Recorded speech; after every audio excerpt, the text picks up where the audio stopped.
The Zorvith Empire had ruled the stars for centuries. Their warships were unmatched, their fleets vast and terrifying. Every species that had crossed them had either surrendered or been crushed. And now they had come across humans. Admiral Tyrol stood at the bridge of his command ship, watching the sensor readings with growing amusement. "Is this a joke?" he sneered. On the holographic display, a small human trade fleet drifted through the disputed zone. The ships were large, bulky, and slow, clearly designed for cargo, not war. Their hulls had no visible weapons, no shields strong enough to withstand a real attack. The humans had wandered into Zorvith-controlled space, and Cyril intended to make an example out of them. "Open a channel," he ordered. A moment later, a human face appeared on the screen. The captain was calm, almost too calm for someone who was about to lose everything. "This is Captain Reynolds of the Terran Trade Fleet," the human said. "We are on a peaceful mission. No need for aggression." Cyril laughed. "Peaceful? You're in our territory, Captain. You will surrender your ships immediately." Reynolds didn't even flinch. That would be a mistake. A few Zorvith officers chuckled at the human's foolishness. Cyril smirked. "A mistake," he repeated mockingly. "Captain, do you even understand the situation you're in?"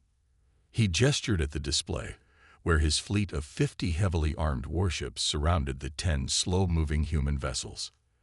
"You are outnumbered, outgunned. Your cargo ships are helpless." Reynolds exhaled, almost as if he were disappointed. "We're giving you one chance to leave, Admiral." Cyril's amusement turned to anger. This human was mocking him. "Enough," he snapped. "Board their ships. Take everything." The Zorvith crew cheered as attack shuttles launched toward the human vessels. The humans had no visible weapons, no shields strong enough to resist. This would be an easy victory. The warlords of the galaxy would soon feast on another prize. And then, everything changed. Just as the Zorvath boarding parties neared the first cargo ship, the human vessels moved. Not slow, not clumsy, but precise, coordinated, deadly. The cargo ships shifted formation with unnatural speed, their bulky exteriors splitting apart to reveal hidden weapon arrays. Cyril's eyes widened. This wasn't a trade fleet. This was a trap. Before he could react, the first human ship fired. A single controlled energy beam lanced through space, not at a Zorvath ship, but at the attack shuttles. The beam didn't destroy them. It disabled them, cutting their engines in an instant. The Zorvith pilots inside panicked as their shuttles drifted helplessly in space. More beams fired. Each shot was perfect, precise. The human ships weren't missing. Cyril's amusement was gone, replaced by a cold, creeping dread. "Pull back," he ordered, but it was too late. The human fleet, once the laughingstock of the Zorvith, had turned the battlefield into a slaughter. Cyril's joke had just become his nightmare. Admiral Cyril's laughter had vanished. On the holographic display, his fleet was in chaos.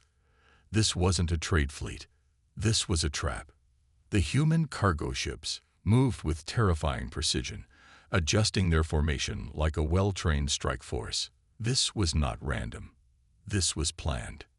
Cyril gritted his teeth. Impossible. He had never seen ships this big move this fast, let alone cargo haulers. The Zorvath had expected slow-moving prey, but these ships anticipated every move the war fleet made. Then the real horror began. The dull metallic hulls of the human vessels shifted. Panels slid open, revealing hidden weapon arrays. Cyril's heart pounded. They were armed the whole time. Bright energy beams flashed through the void. But unlike the chaotic blasts of most battles, these shots were perfectly placed. They didn't destroy the Zorvath ships. They disabled them. One shot, one kill. Cyril's attack shuttles, packed with warriors, drifted helplessly, their engines fried. The warships that had approached too closely found their shields failing, their weapons offline. The Zorveth fleet had been neutralized, not through brute force, but through absolute control. Zyrol's claws dug into the command console. They could have destroyed us already. Instead, they were toying with him. A cold voice crackled over the comms. "Admiral, I told you this was a mistake." Captain Reynolds, still calm, still in control. Zyrol's rage boiled over. "Fire everything. Overload the weapons. Destroy them." The Zorveth ships that still had power opened fire. Dozens of plasma bolts screamed through space. And yet, the human ships vanished. Zyrol's eyes widened in disbelief. They moved. The massive cargo ships, each the size of a small city, evaded the attack like starfighters. They twisted and turned, their bulky frames bending physics itself. The plasma fire missed completely. A low hum filled the bridge. Zyrol turned. One of the Zorveth officers was staring at a screen, trembling. "Sir," the officer's voice was barely a whisper. "They're locking onto us." Zyrol spun back to the display. His entire fleet was being surrounded. The humans had maneuvered into a perfect kill formation. They had never been running. They had been herding the Zorveth ships into position. And now, the joke was over. A final message came through the comms. Reynolds spoke, his voice calm and absolute. "You have two choices, Admiral. Surrender or be erased." Zyrol's hands trembled. For the first time in his career, he felt true fear. Admiral Zyrol's throat felt dry. His mighty Zorveth fleet, 50 warships strong, was now surrounded. By cargo ships. No, not cargo ships. Something else. Something deadly. His mind raced. How had the humans done this? How had they hidden this kind of power? On the bridge, his officers were in a panic. "Our weapons are offline," one shouted. "Half the fleet is disabled," another cried. Zyrol clenched his fists. This was a disaster. On the screen, Captain Reynolds appeared again, his expression calm. "Admiral, I will say this once," Reynolds said. "Stand down." Zyrol bared his teeth. The Zorveth never surrendered. Never. "I'd rather burn my fleet to ash than bow to a species of traitors," he snarled. Reynolds sighed. "Admiral, you still don't understand, do you?" A flick of Reynolds' fingers, and the human ships moved again. Zyrol braced himself, expecting an attack. But there was no fire, no explosions. Instead, the human ships weaved through the Zorveth formation with chilling precision. Each time they passed a warship, their weapons flickered, just once. And one by one, the Zorveth ships went dark. Engines failed. Shields collapsed. Weapons died. In less than a minute, the entire fleet had been silenced. A deep, horrifying realization struck Zyrol. The humans weren't fighting them. They were showing mercy. They could have destroyed every Zorveth ship in seconds, but instead, they had chosen to cripple, to disable, to humiliate. This was worse than defeat. This was a lesson. Zyrol gritted his teeth, his pride screaming at him to keep fighting. But there was nothing left to fight with. Captain Reynolds' voice came through the comms one last time. "I know what you're thinking, Admiral. You want revenge. You want to strike back." The human captain leaned in, his gaze sharp. "But tell me this, if our weakest ships can do this, what do you think our real warships can do?" Zyrol's blood ran cold. A chill silence settled over the bridge. No one spoke, because they all knew the answer. The trap had closed. The Zorveth had lost. And now, the galaxy would never laugh at Earth again. Admiral Zyrol stood frozen, his mind struggling to accept the impossible. 50 warships, a fleet strong enough to conquer entire systems, defeated without a single human casualty. Not by a superior fleet, not by overwhelming firepower, by deception, by cargo ships. His bridge crew sat in stunned silence, eyes glued to the darkened control panels. Their once mighty fleet now drifted, powerless, at the mercy of the humans. The Zorveth had spent centuries conquering, crushing, laughing at weaker species. Now, they were the ones being mocked. The comms flickered again. Captain Reynolds' face appeared, his expression unreadable. "Admiral," he said, voice calm, "your fleet is disabled. Your weapons are offline. Your ships have no power. There is only one question left to answer." Cyril swallowed hard. "What question?" Reynolds leaned forward. "Do you want to live?" A cold silence filled the bridge. No threats, no arrogance, just a simple, terrifying question. Cyril's claws curled into fists. The Zorvath never surrendered. Their empire was built on strength. Weakness meant extinction. But this was not a battle. This was a message. He looked at the dead fleet around him, at his crew's terrified faces. His people were warriors, but they were not fools. They could not win this fight. Cyril clenched his jaw. "What are your terms?" Reynolds exhaled, as if relieved. "You leave this system. You report back to your superiors, and you tell them." He paused, his eyes cold. "You tell them Earth is not to be underestimated." Cyril's pride burned like fire, but he knew the truth. The Zorvath had miscalculated, and if they didn't learn from this mistake, they would not survive the next encounter. With a slow breath, Cyril gave the order. "All ships, stand down." The Zorvath war fleet had never surrendered before. But today, they had no choice, and the galaxy would never be the same. Admiral Cyril sat in silence as his disabled fleet drifted through space. The humiliation was unbearable. The Zorvath Empire had never known defeat like this. Not in battle, not in war, but at the hands of a species they had mocked. The human captain, Reynolds, had given him a simple order: leave, report what happened, warn the Empire. Cyril's claws dug into his chair. His people would demand vengeance. They would not accept retreat. But deep inside, Cyril knew the truth. If Earth's weakest ships could do this, what could their true warships do? His comms officer looked up. "Sir, the humans are unlocking our systems. We can regain power in 5 minutes." Cyril exhaled sharply. The humans could have wiped them out. Instead, they let them go. That was the real message. They weren't just sprung. They were in control. Cyril turned to his second-in-command. "Prepare a course for the Empire. We return home." The officer hesitated. "Sir, what do we tell the High Command?" Cyril's fists tightened. What could he tell them? That the mighty Zorvath had been outmaneuvered. That humans had toyed with them before showing mercy. That Earth, a backwater planet, had shattered everything they thought they knew about war. He took a slow breath. "We tell them the truth." The words tasted bitter, but lies wouldn't save the Zorvath now. They had underestimated Earth, and if they made that mistake again, there wouldn't be a second warning. As the damaged fleet limped away, Cyril cast one final glance at the human ships. Silent, unmoving, watching.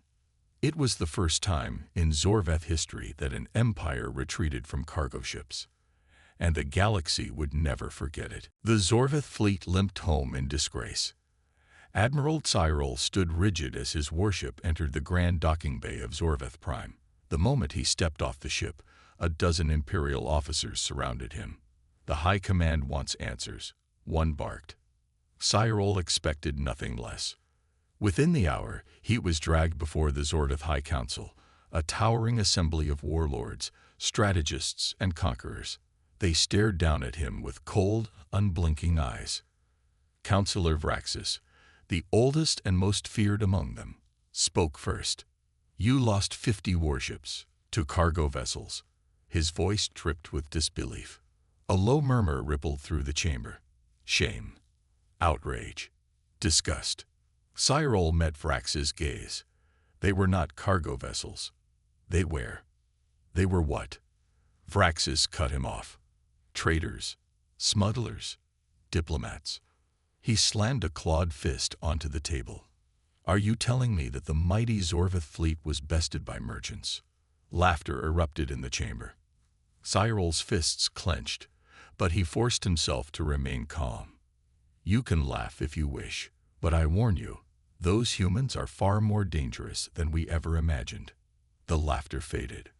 Vraxis leaned forward. Explain. Cyril inhaled sharply. The humans tricked us. They disguised warships as freighters. They lured us into an attack. And then, he clenched his jaw. They disabled our entire fleet without firing a single fatal shot. Silence. No one spoke. No one laughed. Because no one had ever heard of such a thing.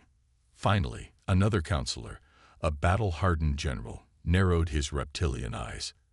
And why would they show mercy? Cyril's voice was low, because they wanted to send a message. He stepped forward, his voice growing stronger. They wanted us to know that if their weakest ships could defeat us, their true warships would erase us. A ripple of unease passed through the council. For centuries, the Zorvath had ruled through fear, strength, and power. But now, they were the ones afraid. Vraxis studied Cyril for a long moment, then sneered. So what do you suggest, Admiral? That we cower? That we bow to these humans? Cyril took a deep breath. No. I suggest we think. I suggest we understand what we're dealing with. Vraxis' sneer deepened. You sound like a coward. Cyril's eyes darkened. No, counselor. I sound like a man who survived. Vraxis stood. We will not fear these humans. His voice echoed through the chamber. We will crush them. Cyril's blood ran cold. The fools hadn't learned. The Zorvath were about to make the greatest mistake in their history. Admiral Cyril watched in silence as the Zorvath High Council erupted in fury. We will crush them. They are mere tricksters. The humans will beg for mercy once they see true Zorvath power. Cyril clenched his fists. Fools. They were treating this like any other war, as if the humans were just another weak species to dominate. Counselor Vraxis stood tall, his voice booming across the chamber. I propose an immediate retaliation. We send our full might to Earth and wipe them from existence. The warlords roared in approval. Cyril took a slow breath. He had done his duty. He had warned them. They chose not to listen. Permission to speak freely, Counselor, Cyril said, stepping forward. Vraxis narrowed his eyes. Say what you must, Admiral. Cyril met his gaze. This war will not end the way you think. Murmurs rippled through the chamber. Vraxis' expression darkened. And why is that? Cyril's voice was cold. Because you have not seen what I have seen. He took another step forward, his gaze sweeping over the warlords. You laugh at their cargo ships. You think their deception was mere luck. You believe they are weak because they allowed us to live. Cyril's claws curled into a fist. You do not understand. That was not weakness. That was a warning. Silence fell over the chamber. Cyril exhaled. If you attack Earth, they will not hold back. And this time, they will not spare us. Vraxis scoffed. Enough of this cowardice. The Zorvath Empire has never feared any species, and we will not start now. Cyril stared at him, then turned on his heel. Then I wish you luck, Counselor, he said, his voice empty. Because you will need it. He marched toward the exit. What do you mean by that? Vraxis demanded. Cyril stopped at the doorway but didn't turn around. I mean that I will not join you in this war, he said. I will not lead fleets to their slaughter. And with that he left. 1 year later, the Zorvath Empire no longer existed. Their fleets, their warlords, their mighty armies, gone. Earth had not attacked first. They had waited. And when the Zorvath launched their grand invasion, they learned the horrifying truth. Earth's warships had never been cargo vessels. What the humans had used against Cyril's fleet was just a glimpse of their true power. The real warships. They didn't disable enemy fleets. They erased them. The Zorvath never stood a chance. And across the galaxy, every empire, every species, every warlord took notice. The humans had warned them. The Zorvath had refused to listen. And now, they were nothing more than a cautionary tale. Never underestimate Earth. Never mistake their mercy for weakness. Because when pushed too far, humanity didn't fight wars. They ended them. The end